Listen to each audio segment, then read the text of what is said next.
Mrs. Whitford, I'm sorry, but I saw this and I haven't been able to sleep. The photographer's trembling voice came through the phone. On my computer screen, she zoomed in on a photo from my daughter's wedding, and instantly, my blood pressure seemed to drop into a void. In the frame, my daughter's newlywed husband was pressing a red-haired woman against a wall, his hand wrapped around her back, their lips touching as if they had never belonged to Jacqueline. The worst part, the photo was taken exactly 2 hours before the ceremony. I collapsed into my chair, my breathing scattered. But then a cold thought slipped in. If this was real, then everything that had happened over the past 3 months, from the strange money requests to my younger daughter's disrespect, carried a very familiar scent, manipulation, and I realized this battle had only just begun. If you're still listening, tell me where you're watching from. Every comment you leave is another mark in this journey. And if this story has touched you, don't forget to hit like so it can reach even further. I sat frozen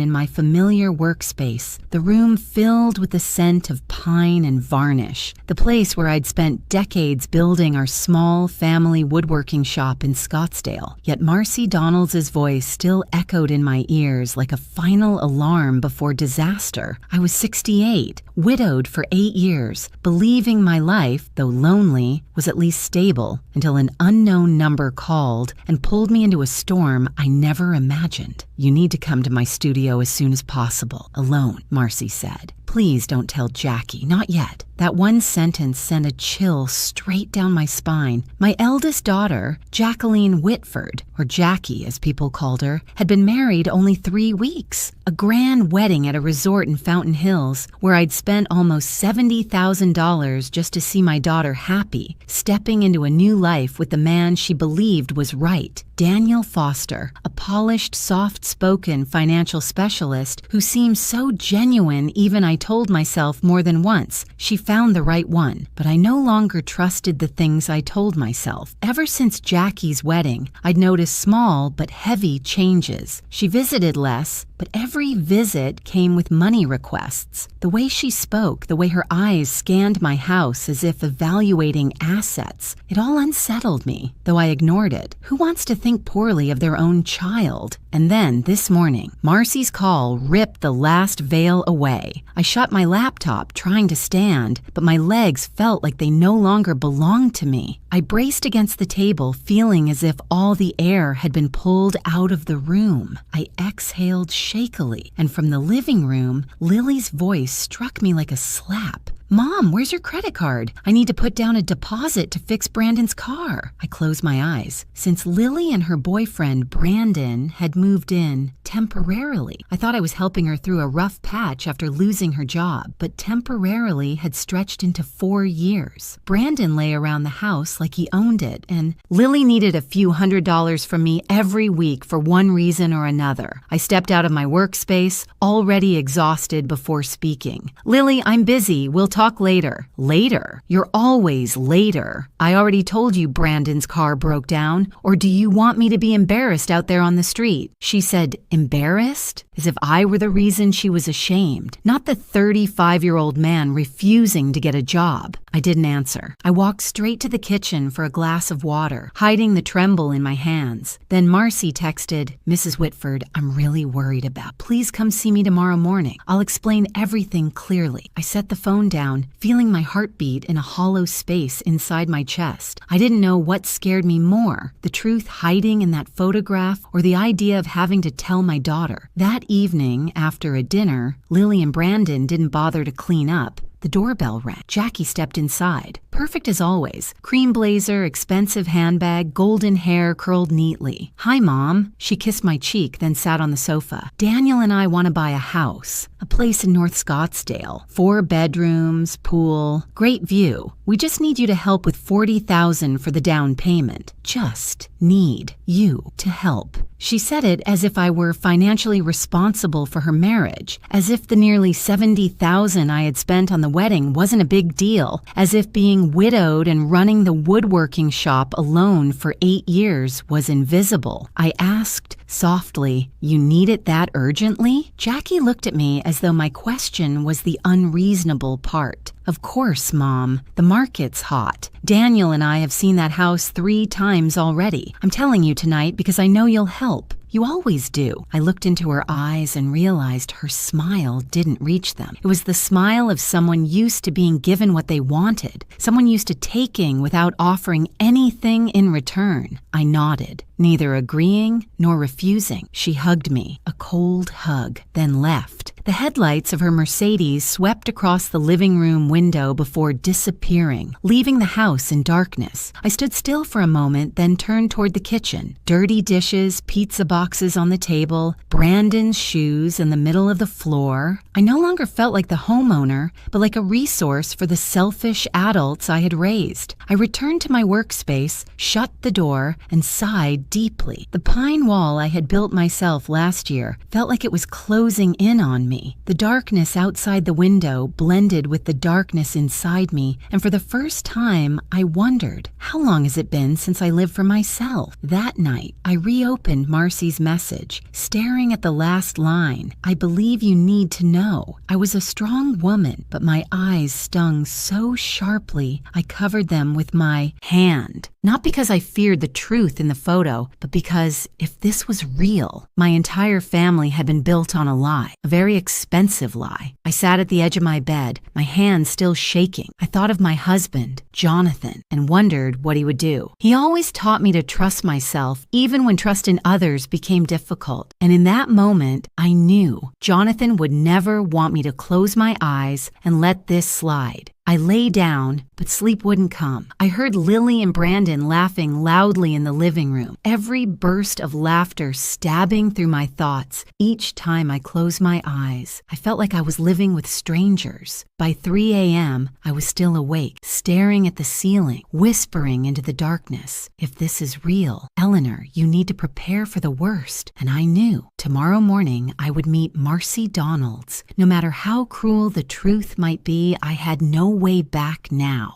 I had to face it. I had to know why the man my daughter married had embraced another woman just 2 hours before his vows. And more importantly, I had to know when my family had drifted so far from love and whether I had the strength to pull myself out of the wreckage. The next morning, I woke earlier than usual. The Scottsdale sky was barely light, a pale blue veil over the distant McDowell Mountains. I tried to sip coffee, but the familiar smell did nothing to soothe the dull ache behind my eyes. I inhaled deeply, slipped on an old cardigan, and walked to my car. The drive to Marcy's studio felt longer than usual, maybe because I saw everything through the fog of my own dread. Her studio sat in the quiet arts district, a red brick building with large glass windows. I stood at the door for a few seconds, gripping my purse strap before pushing it open. The bell chimed softly, and Marcy appeared immediately. Her face was pale, her eyes apologetic. "Mrs. Whitford, thank you for coming," she said in a hoarse whisper. I nodded, afraid my voice would crack if I spoke. She led me through the small gallery into the editing room where a large monitor waited. Wedding photos I once admired now weighed heavily on my chest. Marcy sat, her hands trembling slightly as she moved the mouse. I need to say this first. I didn't go looking for these. I was adjusting lighting to finalize the album, but when I saw them, she stopped, inhaled shakily. Seconds later, the photo I'd seen the night before appeared again, sharper now, undeniable. Every detail of Daniel's face, every finger pressing into that woman's waist, the way her red hair lifted in the breeze, their expressions so familiar, so intimate. I swallowed hard. "Could you zoom in again?" She did, and when the image filled the screen, I saw the slim diamond wedding band on the woman's ring finger. A wedding ring! That realization forced me to sit. I don't know who she is, Marcy whispered. I checked the guest list. No one matches her. I steadied my voice. And the timestamp? She pulled up the metadata. Date, hour, GPS. Everything aligned perfectly with the venue. I didn't understand all the technical language, but the data was clear. Numbers don't lie. 2 hours before the ceremony. I repeated, the words like stones in my mouth. Marcy nodded. I looked at the screen, but my mind drifted far away. Outside the room, I heard the city waking up, but everything felt muffled under the pounding of my heart. I remembered Daniel's warm smile, the vows he spoke. All of it now felt like a carefully crafted performance. Why? I whispered without meaning to. Why marry my daughter if I couldn't finish? Marcy placed a small USB drive on the table. Everything is here. The photos, the data, everything I found. I don't know what you'll do next, but I thought you should have it. I picked it up. It weighed almost nothing, yet felt heavy enough to break my spine. Why are you helping? I murmured. She touched my arm lightly, because if I were the mother of the bride, I would want to know the truth. I couldn't recall how I left the studio. I only remembered sitting in my car, gripping the steering wheel while sunlight pierced through the windshield, as if trying to expose the truth I wished I hadn't seen. I sat there for a long time until sweat dampened my palms. Driving home, Jackie's words from last night replayed in my head. You only need to help 40,000. You always take care of us. I had thought it was entitlement, but now, with the photos in my purse, the picture sharpened into something much darker. This wasn't just betrayal. This wasn't just fake love. This was a plan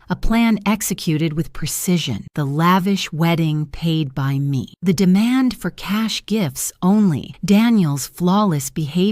Jackie's sudden change after the wedding. Piece by piece, the puzzle formed the image I dreaded. Money, nothing else, was the motive. I remember Jackie rising from the sofa the night before, tossing out, I told Daniel you'd agree. You always take care of us. Yes, I had taken care of them. I had raised them with every ounce of love I had. But somewhere along the way, they began seeing me as a resource, not a mother. A cold wave ran down my spine, not because of Daniel's infidelity, but because my own children had started tearing our family apart with their greed. When I reached home, I turned off the engine but stayed in the car. My house sat quietly under the Arizona sun, but I felt like I was staring at something rotten beneath its walls. Inside, Lily and Brandon were laughing as I walked in. Brandon's feet were propped on my table, and Lily was photographing a plate of food as though preparing for a magazine spread. Neither of them noticed my expression. Neither sensed that the truth in my purse could set this entire household on fire. I walked straight to my workspace and shut the door. I set the USB in the middle of my desk. Sunlight caught the metal surface, making it look like evidence in a crime investigation. I stared at it for a long moment, then leaned back. I'm not letting them take another $1 from me. I spoke aloud, surprised by the steadiness of my own voice. The sentence wasn't fueled by anger. It was shaped by pain, humiliation, and the realization that being used by the people I loved had hollowed me out for years. I didn't yet know exactly what to do next, but I knew I would never again let anyone, child or not, treat my life as their bank account. I closed my eyes, imagining the road ahead, consulting a lawyer, reviewing all my assets, preparing to confront Jackie, reclaiming my home from Lily and Brandon. But before all that, I needed one thing. I needed to be strong. No more soft Eleanor. No more mother who always yielded. No more woman who let people take advantage. When I opened my eyes, the sun had risen higher, washing my desk in light. I stood, walked to the door, and placed my hand on the cool metal knob. A new chapter of my life was waiting, one I had never planned, never wanted, but now had no choice but to write. And I would write it. For myself, for the truth, for the years of life I refused to give away to lies. I inhaled deeply and whispered to myself, all right, Eleanor, time to move forward. I stood there for a long time, knowing that turning this doorknob meant my old life would crumble behind me, revealing truths I wasn't ready to face. But then I flipped on the light, stepped inside, and closed the door behind me. My familiar space, the pine scent, the shelves I built myself, the warm glow from my lamp, suddenly felt like a place I no longer belonged, as if I were a guest wandering through my own home. I set my purse down on the table and let myself fall into the chair, trying to breathe steadily to push away the tightness rising in my throat. But before I could gather myself, Brandon's voice boomed from outside, loud enough to shatter the fragile silence I was clinging to. "Eleanor, can you grab me a Coke?" His voice was low, commanding, like he was calling for a servant. I walked into the living room. Brandon was sprawled across the sofa, feet propped on the table, sneakers covered in dust. He didn't look at me, his eyes glued to the sports program on TV. His posture was no different from someone who owned the house. He acted as though he had long forgotten that he was merely my daughter's unemployed boyfriend, someone I had financially supported for 4 years. I kept my voice even. "Get it yourself, Brandon." He glanced at me, shrugged, and continued watching TV. Such a small gesture, yet it made me realize the last traces of respect had fallen away with time. Before I could return to my room, Lily called from upstairs, her voice sharp and irritated. "Mom, where's your credit card? I need to book a spa appointment." "This afternoon," I stopped. All day I had been trying to hide my pain, trying to stay calm, but Lily's demands for money pierced straight through the most vulnerable part of me. I didn't reply. I went back into my workspace and shut the door, this time harder. I sat down, opened a drawer, and pulled out the wedding folder I had kept since Jackie began planning. I once thought it was a cute keepsake, flower quotes, the photography contract, venue fees. But today, they were no longer memories. They were evidence. I opened the expense sheet. The number appeared clearly, $68,000. All of it from me. Not partially, not shared, all. Back then, I told myself I was doing it for Jackie, hoping she'd have a perfect wedding. Now looking back, I wondered, had Jackie ever thought about lowering costs because of how hard I'd worked all these years? Or had she simply pushed everything to the highest tier to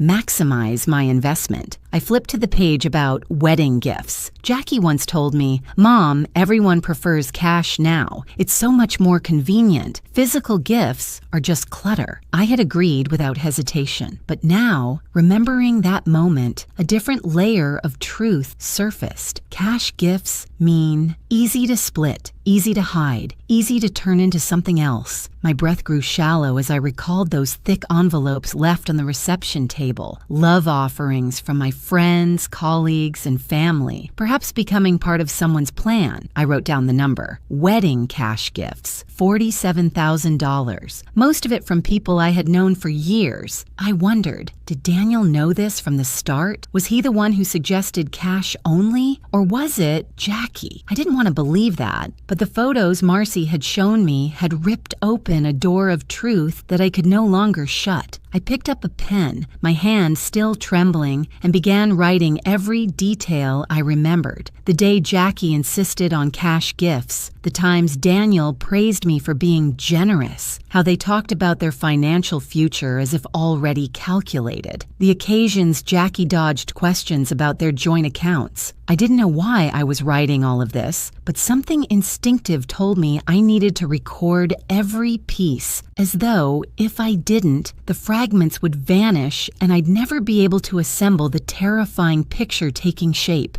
The door creaked open. Lily walked in without knocking. "Mom, I called you and you didn't answer. What's wrong? Are you overthinking things again?" I looked up at her. Lily's expression was not concern. It was irritation that I hadn't answered her demands. She crossed her arms and sighed. "Mom, don't think too much. The older you get, the more paranoid you become. Life isn't that complicated." That sentence, simple, careless, and dismissive, cut deeper than anything else today. I looked at my younger daughter, the same, 34-year-old who once cried into my arms after her first breakup. The same girl who sat behind me during that long summer road trip across Arizona. The same child I held when she felt life was unfair, now standing in front of me, seeing her mother as an obstacle. It felt like something gripped my heart tightly. Not anger, but a sadness so sharp I couldn't breathe. Lily rolled her eyes. I'm going to the spa. Brandon's hungry. Can you make him something? She closed the door before I could answer. I sat still, my hand resting on the open page. The lines I had written blurred as my eyes burned. It took me several minutes to realize I was crying. Not because of Daniel, not because of Jackie, but because of Lily. Because my own daughter saw me as an ATM in a shadow easy to manipulate. I wiped my face, inhaled, and felt something small but powerful shift inside me. Something long buried began to rise. Self-protection. I wrote another line in my notebook. My daughter sees me as a tool. Her boyfriend treats my home as his own. That single line, though written as a note, felt like the first time I had called the truth by its real name. I could not stay silent forever. I could not keep closing my eyes. I could not let the rest of my years be used for purposes I never agreed to. That night, for the first time in years, I locked my bedroom door. Lily knocked a few times, calling my name, but I didn't open it. I lay on my bed, staring at the ceiling, letting silence fill the room. I knew I had crossed an invisible boundary, the boundary between endurance and awakening. I whispered into the darkness, a quiet vow to myself, enough, Eleanor won't stay silent anymore. And I knew everything would change from here. But I also knew it was what I needed to reclaim what was left of my peace. I thought I might sleep a little that night, after such a long day and discoveries that squeezed my heart until it hurt. But as I changed clothes and reached for the bedroom light switch, I heard Lily's voice coming from the living room. Her tone was bright and overly cheerful, completely different from the indifference she had shown me earlier. I froze, my hand still on the switch. A sharp instinct crawled up my spine. I needed to listen. I cracked the door open and stepped into the hallway. The house was quiet except for the warm light from the living room glowing onto the ceiling. Lily's voice echoed. She had put the call on speaker, as if the conversation needed no privacy, no consideration for anyone sharing the house. I stood on the stairs, hidden in the dark, heart pounding without knowing why. Tell me again, Lily laughed, a sugary laugh with something sour underneath. She's really gonna dump him in 2 months? Then Jackie's voice came through, clear, cold, nothing like the girl who once held my hand running along Santa Monica Beach when she was 10. Yeah, in 2 months it'll be done. Clean divorce, no. Drama. And we split the wedding gifts 60-40. I get the bigger share because Mom paid for the whole wedding. I gripped the wooden railing so hard that my fingertips went numb. My heart twisted, then dropped as if losing all warmth at once. Lily burst into laughter. Oh my God, she'd faint if she knew, but she won't. Mom's old, so easy to fool. The words old and easy to fool cut through me like a thin, cold blade. I stood frozen, my breath breaking in my chest. Not because Jackie was planning a divorce, not because they were dividing wedding gifts like loot, but because my daughter, the one I raised with everything I had, called me those words without hesitation or compassion. Jackie continued, her voice emotionless, like discussing a bargain item. Once everything's done, I'll tell Mom I need to move out, start fresh after the heartbreak. She'll feel sorry for me and pay the down payment automatically. She always does. Lily chimed in immediately. I'm doing the same thing with Mom. She's used to it. Yesterday I told her my car broke down and she's already thinking of buying me a new one. I just need to ask a few more times so she gets used to spending. I nearly lost my grip on the railing. I, who had raised both girls with money earned from sweat in our woodworking shop, had turned into a wallet they could manipulate and practice tactics on. Lily's voice rang out again. Brandon says she's predictable. Say something sweet and she believes it. I mentioned wanting to go to the spa, and she didn't even dare say no. That's what happens when you're old. My legs shook so hard I had to lean into the wall to stay upright. Not from insult, from clarity. Clarity that the people I loved had been treating my affection as something cheap. I steadied my breath, trying not to let a sob escape. Lily would hear it. She would know. Jackie spoke again. Just make her think Daniel and I are genuinely happy. When the divorce happens, I'll play the betrayed wife. She'll blame him and open her wallet. The house deposit will take care of itself. Lily asked, curious. What about Mom's trust? I heard old people change wills all the time. Jackie answered casually, who knows? But let's take advantage while she's still soft. Old people are all emotional. I heard chairs moving and more laughter, bright, carefree laughter, as if they were enjoying a late-night comedy, unaware that every word was slicing my heart open. I backed away from the stairs step by step, like a ghost drifting through its own home. The house felt suffocating, the walls closing in. I retreated to my room and locked the door with trembling hands. Under the dim glow of the bedside lamp, I pressed my hand against my chest, feeling the uneven beats. Every emotional defense I had collapsed within minutes. What I heard wasn't just betrayal, it was a coordinated plan, calculated by the daughters I had poured the best years of my life into loving and protecting. I sat at the edge of my bed, not crying, not screaming. The pain was so deep that the tears felt trapped in my throat. I only felt cold, a coldness that seeped to the bone. I thought of Jackie as a child, her tiny hand gripping my shirt when she feared thunderstorms. I thought of Lily running into my arms, sobbing after her first fall. Those memories clashed violently with the present, two worlds that no longer touched. The maternal love inside me, always gentle, patient, forgiving, fractured like glass, struck with a hammer. I whispered to the empty room, my voice barely audible. How could you? But the question floated in the air, unanswered. I walked to my desk and looked at the open notebook with the list of suspicions I had started hours earlier. I added a new line, writing slowly, each stroke carving into my heart. They are not only using me, they are performing behind my back. Then a clear thought rose in my mind, bright as a lamp turning on in the dark. I cannot let this continue for even one more day. Facing two manipulative daughters and a deceitful man like Daniel would not be easy, but the truth I heard tonight had transformed my pain into resolve. If I didn't act now, if I kept softening, kept believing sweet, empty words, I would lose everything, including myself. I closed the notebook, breathed deeply to steady myself, and in that moment I knew what I needed to do. Tomorrow I would see a lawyer. I would no longer allow myself to be led around. I would no longer let the people I once loved control every breath of my remaining years. I turned off the light. The room fell into darkness, but in my heart, for the first time in a long while, a faint glow, small but unmistakable, began to rise. Not hope, strength, a strength I never thought I still had after 68. And so, in the quiet of the night, I took my first step out of the hurt and onto the path where I would reclaim my life. I arrived at attorney Harold McIntyre's office the next morning, a mix of tension and determination churning inside me. The late June Scottsdale sun burned fiercely, its light shimmering against the pavement. I sat in my car for a moment, my hand resting on the steering wheel, feeling as if I were about to step into a confrontation I had never imagined facing. All my life, I had been the mediator, the peacemaker, the one who soothed family conflicts. But today, for the first time, I was here to declare something. I would protect myself. Harold's office was inside a quiet, elegant 3-story glass building. The sign reading Harold McIntyre, Family and Estate Law was mounted near the entrance, gold lettering on walnut. Inside, the soft scent of pine and fresh paper greeted me, reminding me of my late husband's workshop, where he once spent hours at the lathe. The memory nearly made me wobble. Harold stood as soon as his assistant led me into the IE conference room. He looked to be in his early 50s, salt and pepper hair, formal demeanor, but calm, respectful eyes, the kind that made people trust him without being told to. "Mrs. Whitford," he said, extending a hand, his deep voice steady. "Please have a seat. My assistant said you have an urgent matter?" I took a deep breath, set my bag on the glass table, then pulled out the USB Marcy had given me, along with the notebook filled with numbers, dates, and the conversations I'd heard the night before. "I need you to look at these," I said, hearing my own voice tremble slightly. I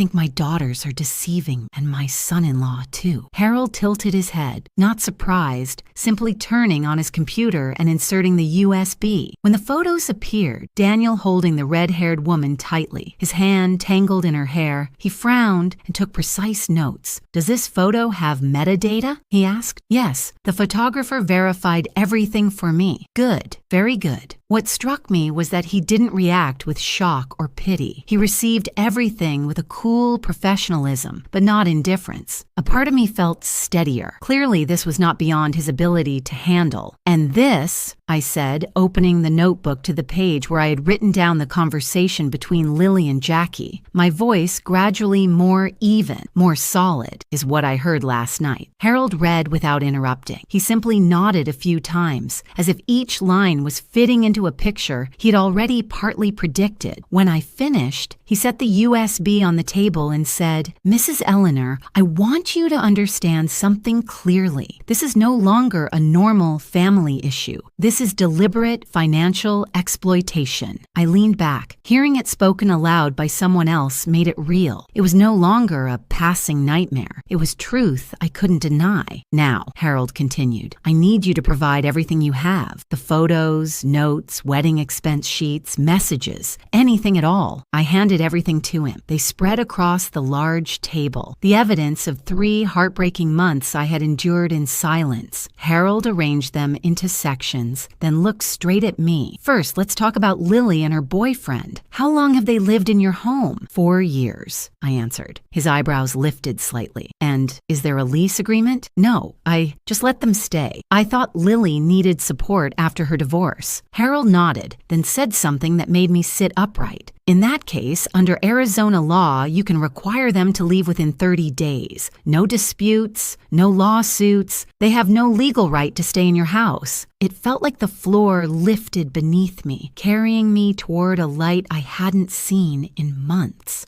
Truly? I can do that? Completely legal." I looked down at my hands. They were shaking, not from fear, but from receiving back a power I thought I had lost. Harold went on, "As for your assets, I recommend establishing an irrevocable trust." I knew what a trust was, but not the details, so he explained, step by step. "A will can be contested," he said calmly. "Children can claim you were influenced, pressured, or not mentally sound." I flinched. Jackie had once remarked that older people change their wills often. Clearly, they had considered that angle. "But a trust," he said, resting his hand on the documents, "cannot be reclaimed, cannot be altered by anyone else, and most importantly, cannot be contested. Once assets are placed into a trust, they are nearly fully protected. You can still use them, still live in your home, still manage your money, but after you pass, no one can fight over or seize anything." I sat, stunned. A rare wave of relief washed through my chest. "So, they won't be able to take anything unless I want them to?" Harold smiled, softly but with certainty. "Exactly." For the first time in months, I didn't feel alone in this battle. "I want to establish the trust," I said immediately, "as soon as possible. I don't want them touching anything ever again." Harold made notes quickly, then looked up.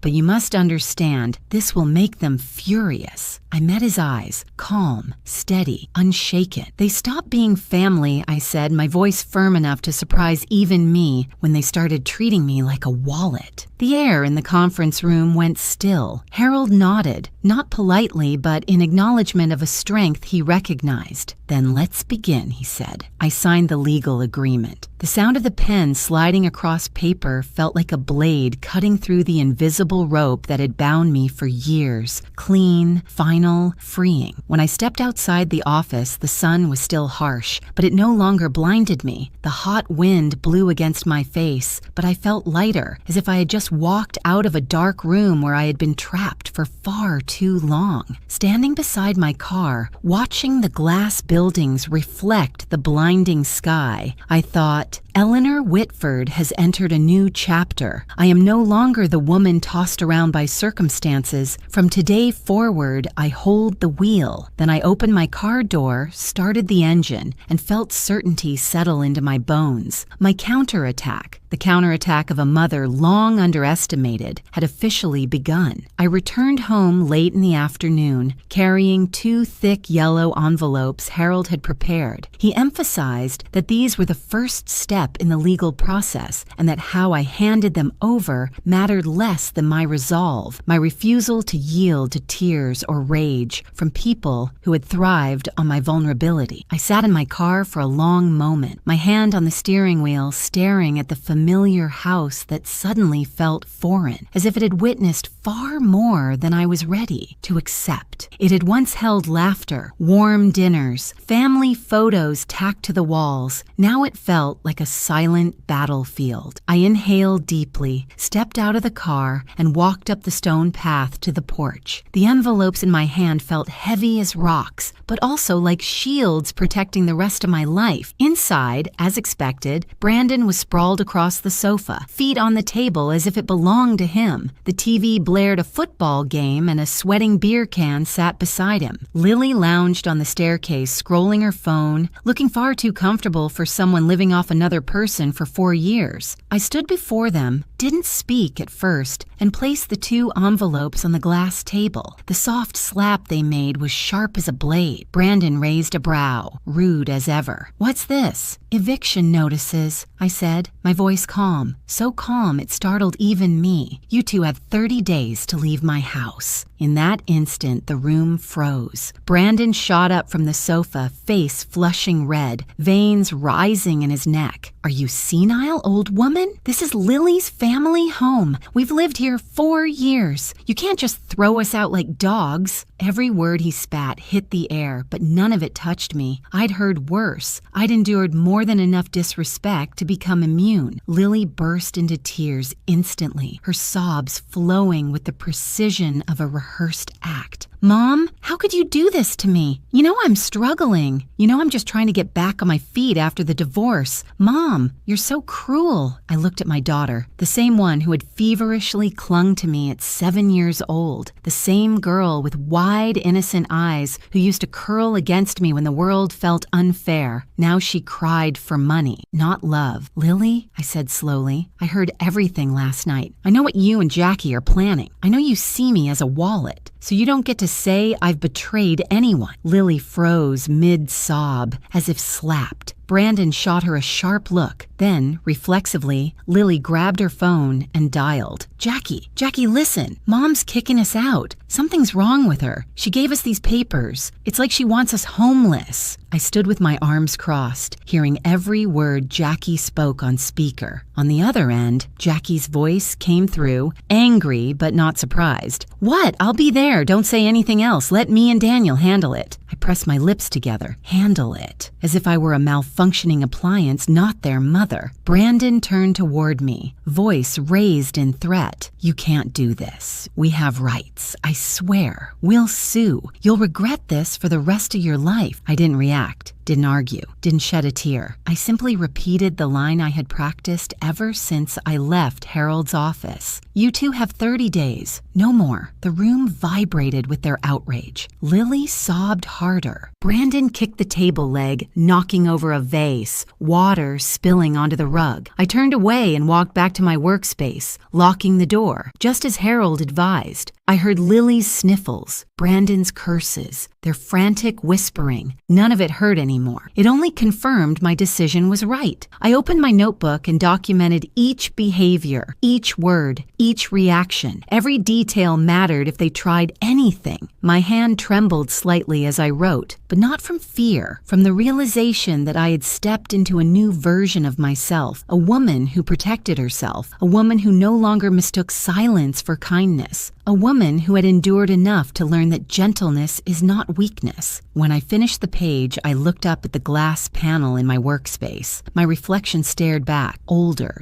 tired, but with eyes shining in a way I hadn't seen in years. I was in control. The feeling was so powerful I placed a hand over my chest to steady myself. And what Lily and Jackie didn't know, the truth I had no reason to tell them, was the most important thing of all. Every asset I owned. This house, the woodworking shop, savings, investments, everything had already been transferred into the trust. No one, not a single person could touch it. Not my daughters, not my son-in-law, not the freeloader in my living room. I closed the notebook and leaned back, filled with a strange calm. The battle had begun, but for the first time in a long while, I wasn't the one pushed into the corner. I was the one stepping forward. I was the one holding the light. I was the one deciding, and silently, I made a promise no one else could hear. Eleanor Whitford will not let anyone take her life from her ever again. I knew from the moment I heard Jackie's car pull into the driveway that the evening wouldn't be just another family dinner. Not after everything that had happened, not after I handed the eviction notices to Lily and Brandon, and certainly not after the whispered schemes Jackie murmured on the phone, words that still felt carved into the walls of my mind. I stood in the kitchen, stirring a pot of sauce, the steam rising and fogging my glasses. I tried to keep everything steady, tried to ensure my hands didn't tremble, even though I knew tonight wasn't about the roasted chicken I was preparing. It was about the final confrontation between me and the daughters I once believed would never betray me. The door opened. Jackie stepped in first, polished as always, hair tied neatly, a stylish plaid jacket, a smile practiced to perfection, but I could see the urgency beneath her makeup. "Mom," Jackie said, as if a peaceful evening awaited us, "I brought fresh bread. We can have it with your dinner." Daniel followed her. His eyes slid past me quickly, then lingered on the living room, where Lily and Brandon sat with tense, hopeful faces, like drowning people clinging to one last life raft. It was clear they had called Jackie obsessively, enough for her to bring Daniel along as some kind of rescue squad. I didn't hurry to speak. I set the pot down, turned off the stove, wiped my hands, and walked to the dining table I had prepared ahead of time. Everything was tidy and formal, like one final ritual before the truth shattered open. "Let's eat," I said softly, but clearly enough for everyone to hear in the silent house. Dinner began with small talk. Jackie asking about my health, Daniel asking about the woodworking shop,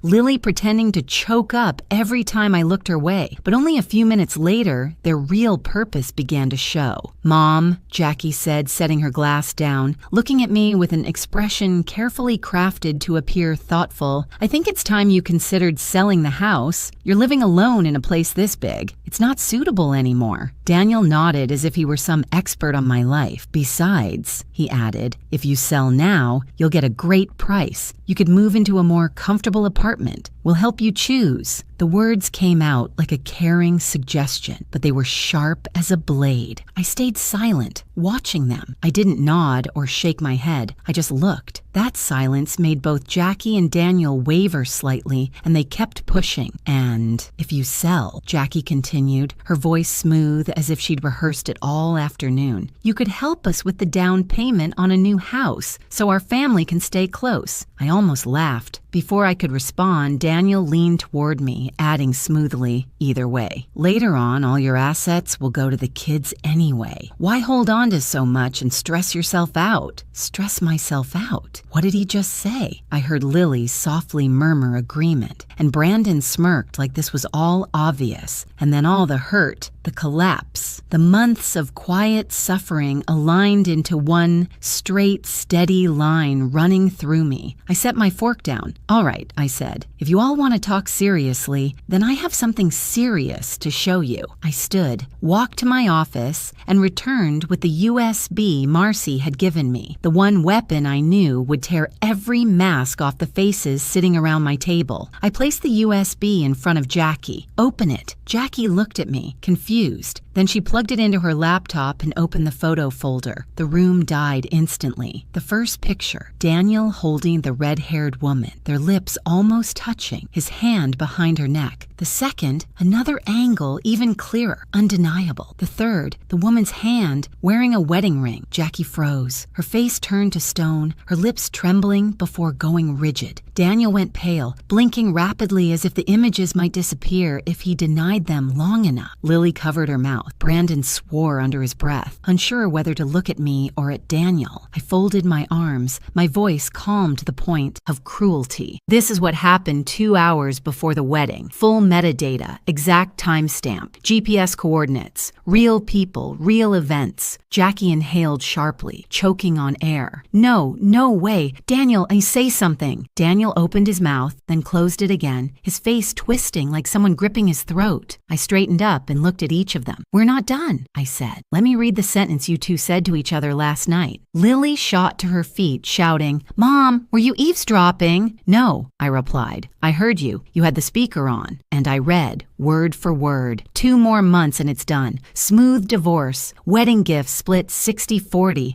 Mom's old. Easy to fool. No one breathed. No one blinked. Jackie stood so fast her chair crashed backward. Lily, you actually said that where Mom could hear you? Lily stammered. I didn't know, Mom.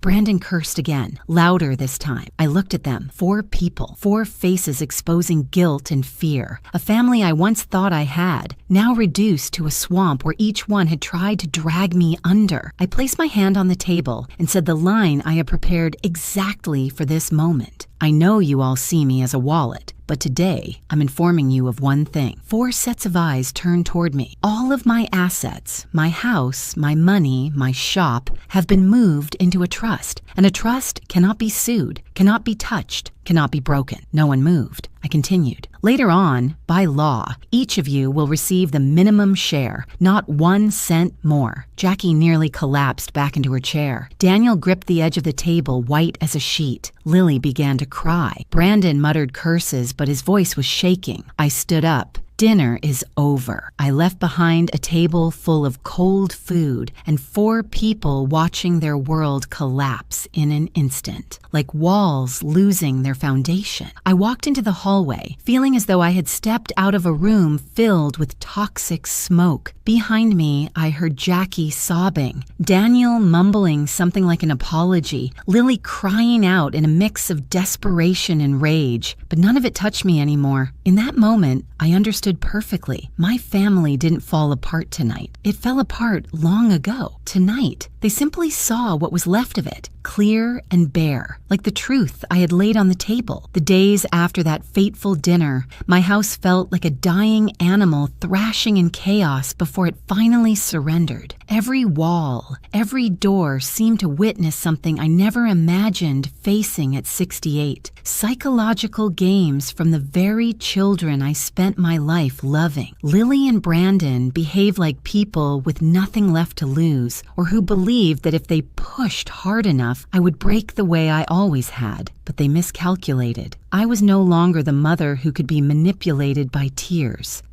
I'm struggling, or empty promises of a future they never intended to honor. In the first 3 days, their strategy was clear. Noise, disruption, attempts to rattle me. In the morning when I came downstairs, Lily was blasting loud electronic music, making the dishes on the rack tremble. She'd never listened to that genre before, let alone blasted it inside a house with an elderly person. I brewed my coffee as if I heard nothing. Lily glanced at me, challenging. Doesn't this bother you? I simply replied, no. Brandon slammed the door every time he went out, trying to shake the walls. Sometimes he left empty beer cans on the dining table and nudged them to fall, watching me like he was waiting for me to snap. But I said nothing. At night, they tried a different tactic. Lily tried frightening me, flicking hallway lights on and off when I walked through, cracking my door open, then closing it, or sitting in the dark living room whispering things like, being alone at your age. Dangerous things can happen. I knew the game. Harold warned me. When exploiters lose control, they will do anything to regain it. Still, I stayed silent. One night, near midnight, Lily stood outside my office door, voice trembling as if she were truly heartbroken. Mom, I'm sorry. I really am. I don't know what Jackie told you, but I was wrong. Brandon, he controls me. I don't want this. I remained at my desk, pen moving across the page just as Harold instructed. I let her finish, then opened the door. She was crying. Real tears or a perfect imitation. But I'd been Lily's mother her whole life. I knew her inside and out. What do you want? I asked. Lily blinked, hesitated only a second. If you give me more time or help with the deposit on a new place, I promise. That was when I cut her off, my voice steady enough to surprise even me. If you were truly sorry, you would apologize without asking for anything. Lily froze for 2 seconds. Then her face changed entirely, the mask falling like shattered glass. Fine, she yelled. Then stay here alone. Brandon's right, you're selfish. Don't blame anyone later. She stormed upstairs, each step pounding with rage. I returned to my desk and wrote, Day 4. Lily shifted from remorse, request money, anger. Failed. Brandon was different. He didn't plead, he threatened. One afternoon, he stood in the kitchen with his arms crossed, blocking my path. You know what people will say, right? He growled. They'll say you kicked your own daughter out. You think you'll live peacefully after that? I didn't answer. I stepped aside. He mirrored me. I stepped the other way. He blocked again. I met his eyes,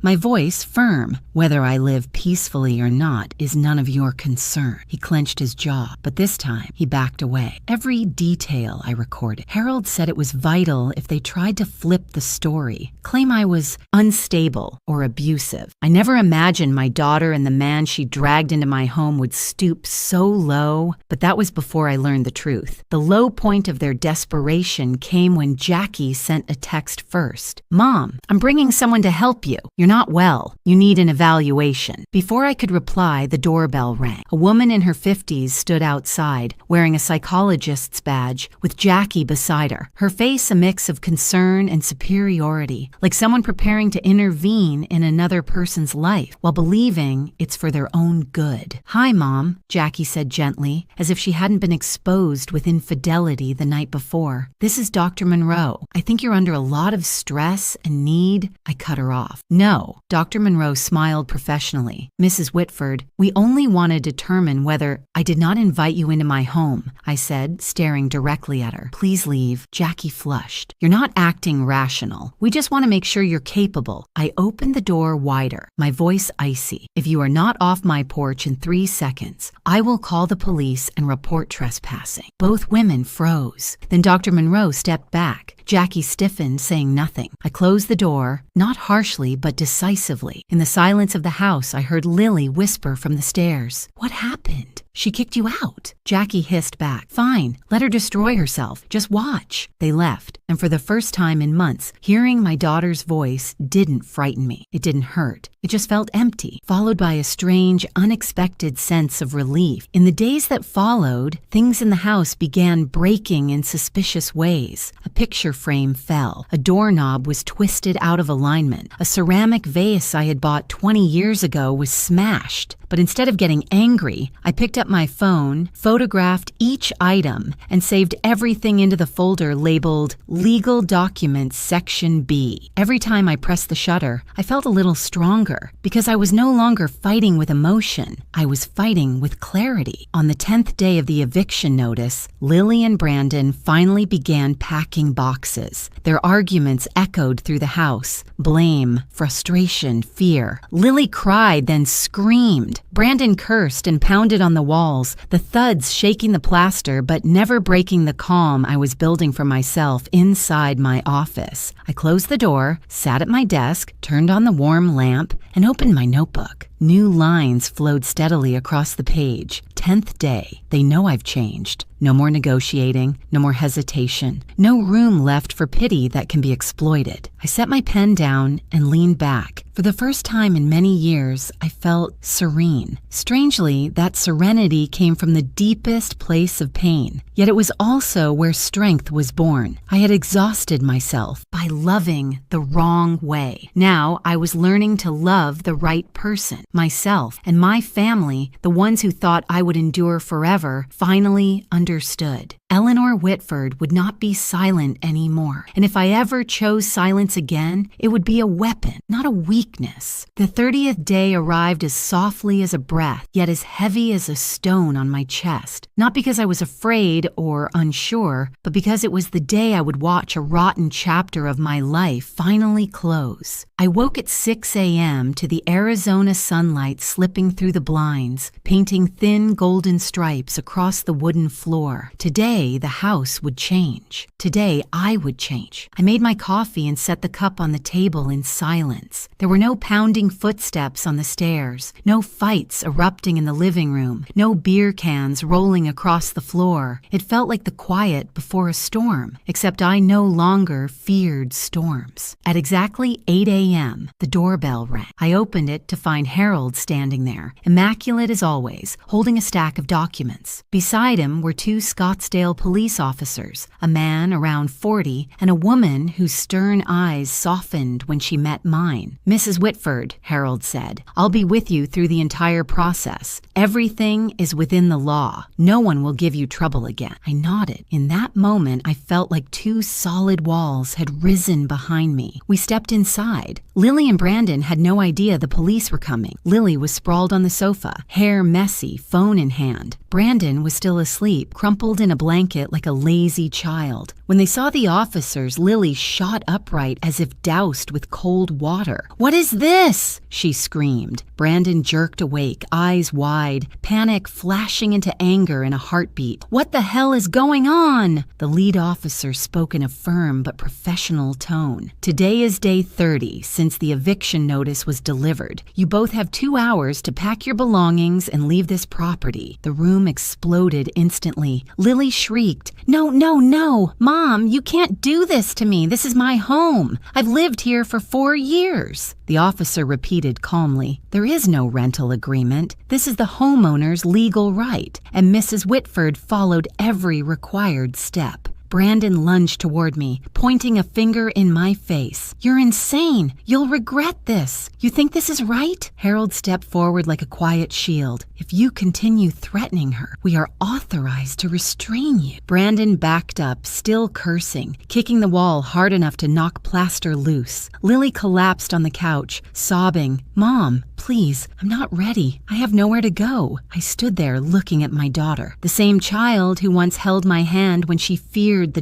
dark, the same child who slept on my chest as a baby. But I didn't see that little girl anymore. I saw a woman who had learned to survive through manipulation, draining the mother who gave her everything. "Why are you doing this?" Lily wailed. "Why are you throwing your daughter out?" I inhaled slowly. My heart didn't hurt the way it used to. Now there was only clarity. "Because you threw me out of your heart first," I said, "and I cannot live with people who see me as a wallet." Lily broke into harder sobs, but I didn't move. The officers started the timer. 2 hours. 2 short hours that felt like a lifetime to Lily and Brandon. They ran upstairs, dragging suitcases down, clothes spilling everywhere, shouting at each other. Lily accusing me of cruelty, Brandon pounding on furniture, Lily screaming that I was heartless and ungrateful and not a real mother. I stood in the kitchen, holding my coffee, looking out into the backyard, the same yard where Jackie used to play ball, where my old dog slept in the shade, where I had once planted flowers with my husband. Now it bore witness to a painful but necessary cleansing. I wasn't happy, but I was relieved. Relieved like someone taking off a heavy, suffocating armor they had been forced to wear for 4 years. 2 hours passed. Lily and Brandon came down the stairs with the last of their boxes. Lily's eyes were swollen.